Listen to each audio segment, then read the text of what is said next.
Celles qui étaient prêtes entrèrent. Elles étaient toutes des vierges, toutes de la maison, toutes concernées par le retour de l'époux.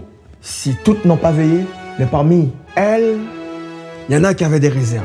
Et je me suis arrêté sur ceci, vierges sages, des vierges qui ont été prévoyantes, équilibrées, des vierges qui ont été sensées. Elles ont été veillantes, malgré tout. Elles ont été prudentes. Elles ont été avisées, car finalement éclairées. Elles ont été constantes, intelligentes, raisonnables et j'ai ajouté obéissantes. Mais alors les vierges folles, comment ont-elles été? Elles ont été insensées. La fin l'a prouvé. Elles ont été négligentes. Le texte l'a montré. Elles ont été irrésolues. Elles ont été légères. Elles ont été inconscientes. Inconscientes car elles savaient que l'époux devait venir. Elles ont été insouciantes car elles savaient qu'il fallait avoir de l'huile. Elles n'ont pas fait le nécessaire pour que les lampes soient allumées. Imprudentes, déraisonnables, tête en l'air et désobéissantes.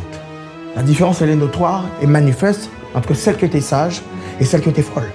Dans le même lieu, nous sommes tous ensemble, mais nous ne serons pas tous sauvés. Quel est ton niveau de sagesse ou de folie? Que chez toi, la sagesse l'emporte sur la folie. Parce que la Bible déclare qu'un peu de folie l'emporte sur la sagesse et la gloire. Et nous sommes là pour marcher en nouveauté de vie et marcher avec l'intelligence de l'Esprit et à marcher par l'Esprit en attendant la bienheureuse venue de Jésus-Christ. Nous ne sommes pas là pour pouvoir nous assoupir et si l'assoupissement vient à nous gagner, c'est l'heure de nous réveiller. Soyons prêts et que l'huile ne manque jamais dans nos lampes. La Bible dit quand tout tes vêtements soient blancs et que l'huile ne manque jamais sous ta tête. Réveillons-nous.